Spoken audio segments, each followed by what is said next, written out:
Well, I've been meditating for 51 years, which blows my mind, and teaching it for 27.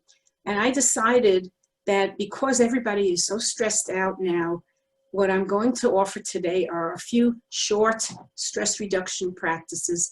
Some of them are actually little mini meditations, and some of them are breaths. And I've sent the handouts to Janet, so if you're interested, contact her afterwards and you can get them. You know, there's good stress and there's bad stress. Good stress is stuff like getting a promotion at work, having a baby, winning the lottery. Yeah, right. Bad stress is stuff like being laid off, having an illness, having a very bad fight with somebody. So there really are differences, but they're both stressful. And stress is necessary for us to get through life. If we didn't have any stress, we wouldn't know how to respond. And these are things that start when you're a child and continue through your adult life. But when stress becomes chronic, it can cause all kinds of medical problems, which I'm not going to go into. And everybody that I've spoken to in the last 2 weeks has brought up how anxious they are about what's going on, even though I don't start by asking. So what I'm going to start with is something that I devised 50 years ago. It's called Dr. Eileen's 5-minute stress reducer, and it's sort of a combination like a little guided imagery and meditation. And you just get in a comfortable position, keep your feet on the ground if you're sitting, uncross your hands and put them either on your thighs or on the arms of a chair or on a table, but someplace that's comfortable. And then you tell yourself you're going to do it. You don't have to because I'm leading it. But you tell yourself when you're doing it that you'll only do it for 5 minutes. If necessary, you can set an alarm on your cell phone if you want to. So close your eyes. Take one deep breath in and out slowly. And now stiffen your body, contracting all your muscles for 2 seconds, and then relax quickly. So that is, push your feet against the floor, push your hands against whatever they're resting on, stiffen your body up, count to 2, and flop. Just flop. Let your shoulders drop. Let your head fall forward if it wants to. Let your back slump a little. And with your eyes closed, gently lift your eyes, if you're able to, have them converge looking at the bridge of your nose with your eyes closed. Now that's not easy for some people. So if it's difficult, just lift your eyes straight up gently with your eyes closed. And what this does is puts you in alpha rhythm, which is a more relaxed brain state. Now, imagine yourself in a beautiful place in nature, either a place that you've been to, or a place that you'd like to visit, or a place from your imagination. A place where you feel relaxed and comfortable and safe. Feel the air on your cheek. It's just the air temperature you like best. Now look around in your beautiful place in nature. See what's there. And see if you're enjoying being there alone or with any other people or animals or any other beings. It feels so relaxing to be there. Now listen to the sounds in your beautiful spot. Maybe you'll hear birds singing or the wind in the trees or the ocean. It depends on where you are. And smell the smells in your lovely spot. Maybe you'll smell flowers or pine trees or the ocean. Again, it depends on where you are. Now enjoy feeling relaxed and comfortable in your special, beautiful sanctuary in nature. Breathe slowly, and with every breath, feel refreshed, calm, and comfortable. If extraneous thoughts intrude, they probably will, Just recognize them. Don't be upset at yourself. And go back to relaxing in your beautiful place in nature. I'll tell you when the 5 minutes are up. And keep your eyes lifted up gently as you do this.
Okay. Now become aware of yourself in the chair or wherever you're sitting. Feel the chair against your body. Feel your feet. You might want to wiggle your fingers and toes a little bit. Take a deep breath. And as you breathe out, slowly open your eyes and come back here and sit quietly.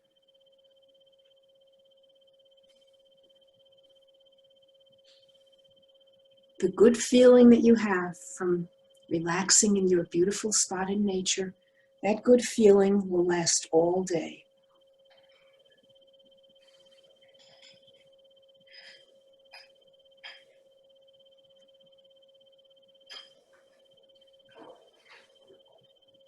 Okay, now open your eyes, come back here, become more alert. I wanted to just say this is a practice that's it was only 5 minutes from the time you started. It clears your circuits. It's very good to use if you have sensory overload, like if you're overloaded at work, or if you're very busy at home and you're multitasking, or if lots of people are asking you to do things at the same time. It really helps to clear the circuit. I devised this when I was a pediatrics intern, and we would work very, very hard for 36 hours on. And in the middle of the night, I used to go in the bathroom because nobody would follow me in there, and do this little practice. And it really gives you a second wind, which can last for several hours. So this has a good, this has been used successfully for over 50 years when overloaded, tired, or stressed. And I still use this with my patients and with friends, and they say it's really good because it only lasts for 5 minutes. So I hope you enjoy it. If you want to do it, you have to be in a place where you won't be disturbed for the 5 minutes. And obviously you can't do it when you're driving. But if you want the handout, ask Janet. Are there any questions before we go on? Any questions about this? If so, please just unmute yourself and talk, because I can't see all of you.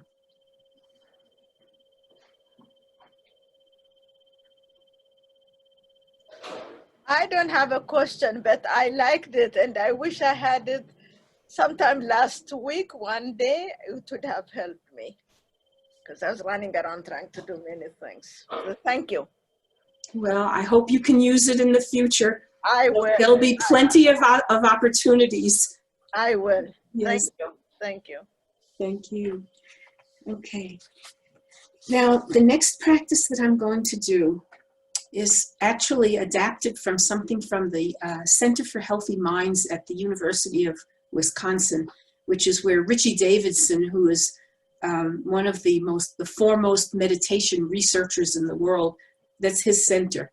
This was devised for older children, but it turns out it's wonderful for little kids and it's great for adults. And what I've done is to teach this to almost all of my integrative pain patients. And I asked the parent to do it also if they'd like to. And one of the parents called me up a few days later, and she said that she had just learned this from me. She had a very unpleasant interaction at work with her boss, put her hands in her lap, and did the practice, which we're going to do. And it calmed her down right away. And a lot of people, both children and adults, have said that if they're having trouble falling asleep at night, you just do this in your bed. It takes just a few minutes, and it's very relaxing. It grounds you in your body, and it helps you to calm down. And what it's called is tracing your hand with breaths, so that you don't need any special equipment, just your hands. And what I will do is show you how to do it, and let's just do it. The idea is you do it slowly. We're going to trace our fingers up and down, correlated with breathing in and out. What some people say that you start to get tingling. Some people say it tickles. Some people say it just feels like I'm touching my hand. No big deal. It doesn't matter. There's no right and wrong. But what you're doing by breathing in and out slowly as you touch your fingers is to feel yourself grounded in your body, and the slow breathing helps you to relax. So start by lifting up one hand and taking the index finger of the opposite hand, putting it on your wrist at the base of your thumb. And we'll be tracing the side of the finger, not the top, not the bottom, the side of the finger.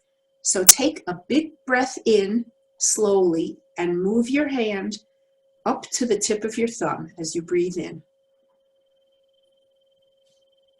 Okay.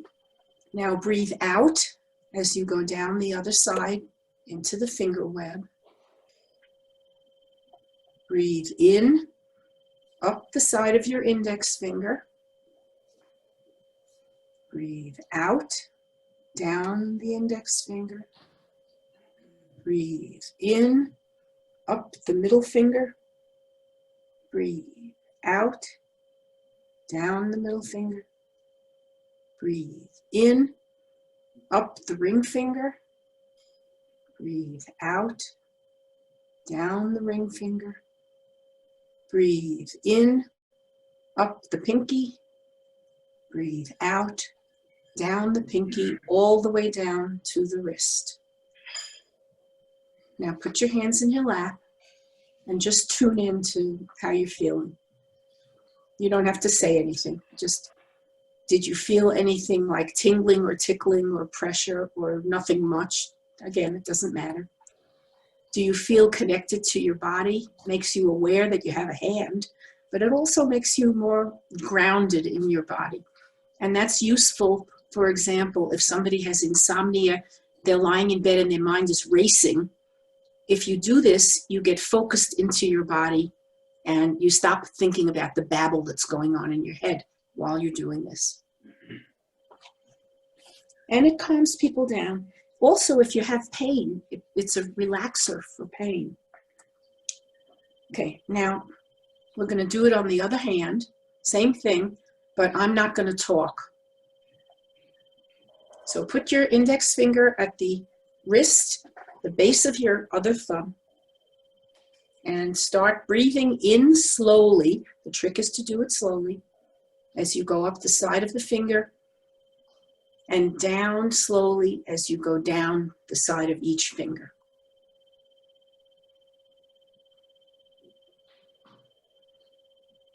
Be present to what you're feeling.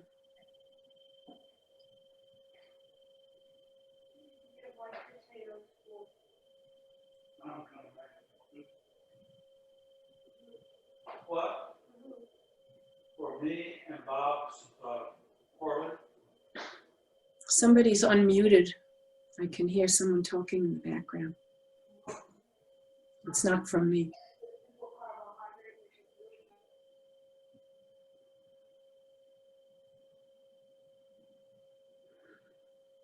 Okay. And as you do the last finger, the pinky, all the way down to the wrist. And put your hands in your lap when you're done. Just tune into how you feel.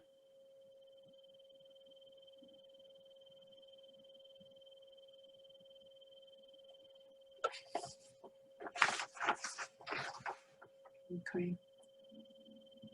Any questions? Yes, I have a question, Eileen. Does it matter which direction one would go on your hand, from thumb to pinky, or may you also go from pinky to thumb? That's a good question. I learned it from thumb to pinky, and that's the way I always do it. I don't know. You could try it both ways and see if it makes a difference. It just happened that I did. The second time I went from my pinky to my thumb, and it seemed to feel the same. Okay. And Was I there a really difference? reacted. I felt the same. I felt grounded with each way myself. This is amazing for me. It really worked very well. Thank you. Good. Well, if it works going backwards, I don't see why it shouldn't, because you're still doing the breathing in as you go up the finger and the exhaling as you go down the finger. Just correct. play around with it and see. The other thing is that you can repeat this as often as you need to, especially like if you're lying in bed. You can just do it. Children tell me they really like it. And the adults I've tried it myself in bed, and it really does relax. Makes my body sinks into the bed more when I'm focusing on it. And because you're paying attention to the practice, you're not thinking about anything that might be buzzing through your head at the time. So Exactly. I do think that made a big difference, because I do have a hard time focusing, or not focusing, as the case may be. So thank you. Well, this is simple, short, and it works. Okay. And again, Janet will have a handout on it if you ask. I think it's already in the chat also. Thank you, Janet, putting that in. She put it in. Oh, okay, great. I don't see it in my chat. Okay. The next thing I would like to do is, I think it's a yoga breath actually, but I learned it as the snake breath. It's a wonderful, this is my favorite of all of the breathing practices, and breath control, as you probably know, is one of the absolute best ways of reducing stress and pain. This is my favorite breath. Within 1 or 2 breaths, it relaxes pain and anxiety. Sometimes people start to laugh when they do it, actually. And before I teach it to you, I got an award for this work that I do at the hospital, and it was given at the medical staff meeting. They asked me to explain very briefly what I did. So I just said a few words, and then I said, I'm going to leave you with the snake breath. So there were 700 physicians in a room doing this breath, and everybody cracked up as they exhaled. So it was really fun, and I highly recommend it. Again, you can't really do it while you're driving, but let's do it. So what you do is you sit up, have your back straight. You start by blowing out the stale air. Let me tell you first, and then we'll do it. You start by blowing out the stale air from your mouth. You only do that the first time. Then you inhale through your nose, filling up your lungs. And then as you exhale, through your mouth, you hiss the breath out the way a snake would hiss until the breath is all gone, and you drop your shoulders at the same time. So let me do it once, and then we'll do it. Watch me.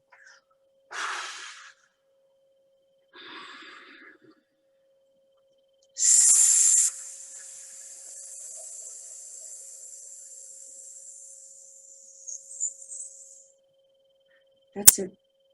Now your breath obviously has to be what's correct for you, not the timing that's right for me. And we repeat it 5 or 7 times. You become calmer each time, and it's okay if you start to laugh. So let's do it. And again, you only blow the air out the first time. The rest of it, it's just inhale through your nose and hiss it out. Okay, let's start. I'll do it with you, but do it at your own rate.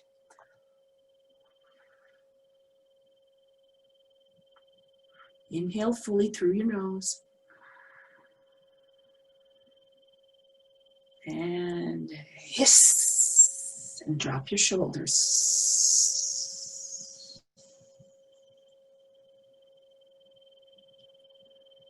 When you reach the end of your breath, inhale again. So do it at your own rate. I'll count my own 7 times, but yours may not correlate, and that's okay.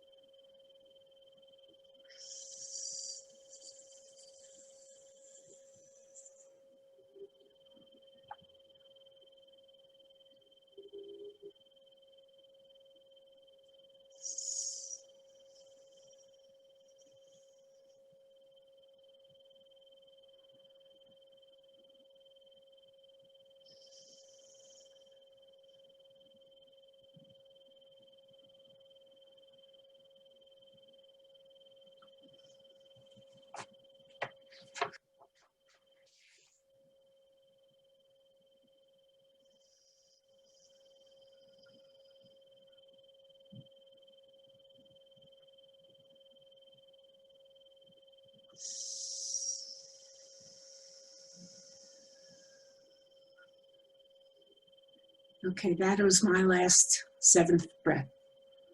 So let's stop even if you haven't finished. Just sit quietly. Tune into how you feel.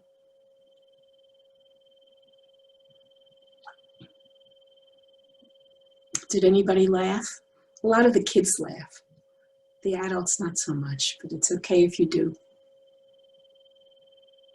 Okay, any questions about this one? Yes, I'm not sure I understand. You pull the air out and then breathe in, and then when you hiss, you take it out again, or you Yes. eat it in? No, you have to hiss on the way out. So that as you fill up just the first time, you blow out through your mouth. Only the first time. Yeah. You inhale through your nose, breathe in through your nose, and then hiss out through your mouth, making the hissing noise as you breathe out till the breath is all gone. So it's inhale through the nose quietly, and then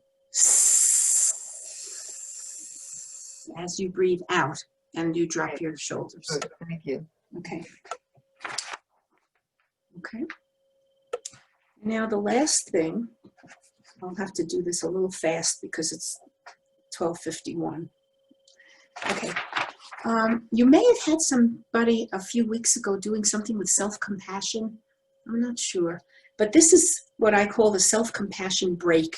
And if somebody's feeling very anxious or very worried or stressed, which people are now, these last few weeks certainly, it's a way to be kind to yourself and to understand that everybody has problems. You're not alone.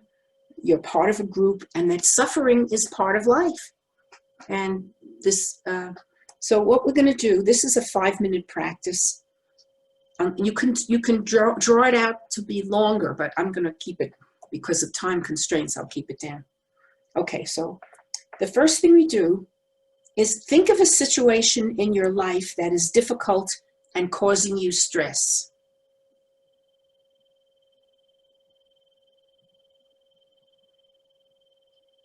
Call the situation to mind and see if you can actually feel the stress and the emotional discomfort in your body.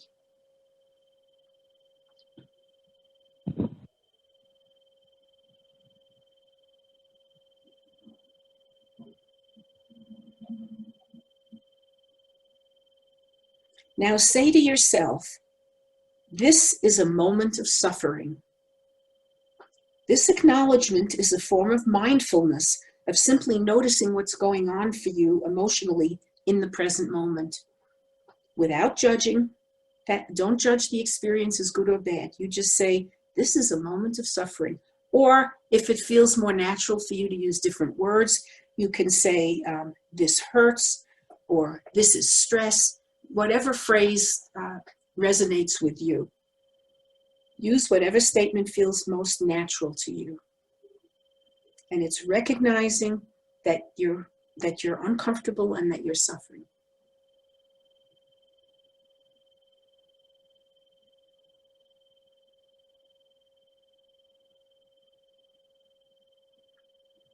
Now say to yourself, suffering is a part of life.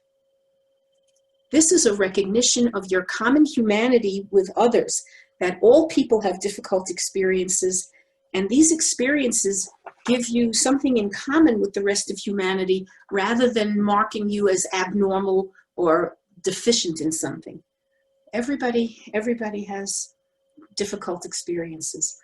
And if you don't want to say suffering is a part of life, a few other choices are, other people feel this way, I'm not alone, we all struggle in our lives, or you may have a phrase of your own that feels most natural. So let's do that.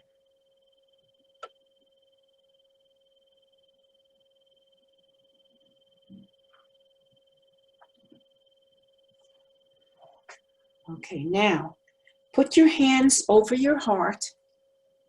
Feel the warmth of your hands and the gentle touch on your chest, and say, may I be kind to myself. This is a way to express self-kindness or self-compassion. You can also consider if there's another phrase that would speak to you better, and some examples would be, may I give myself the compassion that I need. May I accept myself as I am. May I learn to accept myself as I am. May I forgive myself. May I be strong. May I be patient. These are some examples, and again, you pick what fits for you. The other thing that you can do, if you like, is after you've put your hands on your heart, give yourself a big hug. Just give yourself a big hug. The people and the groups that I've done this with, most of the adults really like to do that. Just hug. You can rock back and forth if you want. You don't have to do it. You can just keep your hands on your chest, but I like this. And so the three parts of self-compassion, which are mindfulness, that is being aware that you're suffering, common humanity, you're not alone, other people have their own issues, and self-kindness. Those are all part of this very short practice and really can help you feel better. You can do it any time of day or night.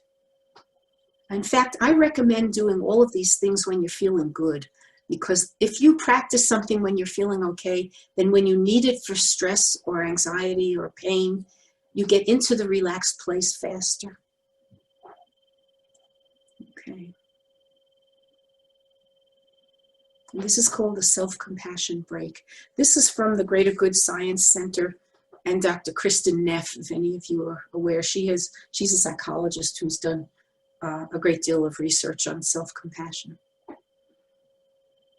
We tend to be very hard on ourselves, and we have to recognize that we need the kindness, even at times when it's not stressful. It's nice to be nice to yourself. Okay, any questions about this one? All right, I'm done. Thank you, Eileen. Yeah, we're running out of the time.